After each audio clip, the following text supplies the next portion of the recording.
ಬರೀ ತಲೆನೋವಾಗಿದ್ರೆ ಹೇಗೋ ಸರಿ ಹೋಗ್ತಿತ್ತು. ತಲೆಯಲ್ಲಿ 100 ಯೋಚನೆಗಳು. ತಲೆಯಲ್ಲಿರೋ ಸಮಸ್ಯೆಗಳಿಗೆ ಪರಿಹಾರ ಸಿಕ್ಕಿದ್ರೇನೆ ಈ ತಲೆಭಾರ ಕಮ್ಮಿ ಆಗೋದು. ಎಲ್ಲ ಸರಿ ಹೋಗುತ್ತೆ. ರಿಲ್ಯಾಕ್ಸ್ ಶೌರ್ಯ.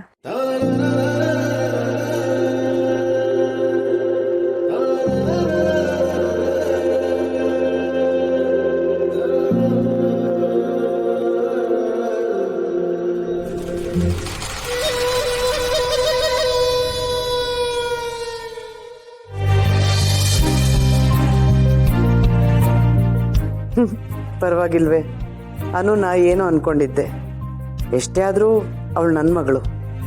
ನನ್ನಲ್ಲಿರೋ ಚಾಲಾಕಿತನ ಸ್ವಲ್ಪನಾದರೂ ಅವಳಿಗಿದ್ದೇ ಇರುತ್ತೆ.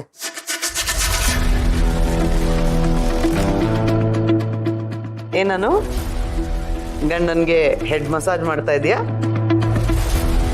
ಗಂಡನ ಜೊತೆ ಇದ್ದು ಅವನ್ನ ಹೇಗೆ ಕಂಫರ್ಟ್ ಫೀಲ್ ಮಾಡಬೇಕು ಅನ್ನೋದನ್ನ ನೀನ್ ನೋಡಿ ಕಲಿಬೇಕು ಕಣೆ.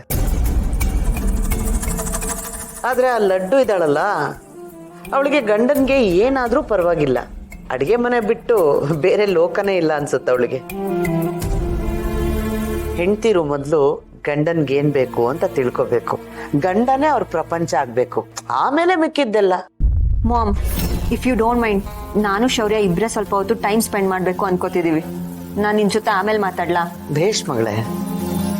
ಒಳ್ಳೆ ಹೆಂಡತಿ ಆಗೋದು ಹೇಗೆ ಅನ್ನೋದನ್ನ ನಾನು ನಿನಗೆ ಹೇಳ್ಕೊಡ್ಬೇಕಾಗಿಲ್ಲ ಅನ್ಸುತ್ತೆ.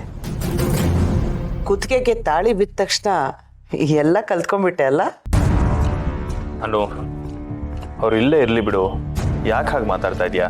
ಹಾಗಲ್ಲ ಶೌರ್ಯ, ನಾನು ಯಾವಾಗ್ಲೂ ನಿನ್ ಜೊತೆಗೆ ಇರ್ಬೇಕು. ನಮ್ಮಿಬ್ಬರು ಮಧ್ಯೆ ಯಾರೇ ಬಂದ್ರು ಅದನ್ನ ನನ್ನ ಕೈ ಸಹಿಸೋದಿಕ್ ಆಗಲ್ಲ. ಅದು ಮಾಮೇ ಆಗಿರ್ಲಿ, ಬೇರೆ ಯಾರೇ ಆಗಿರ್ಲಿ.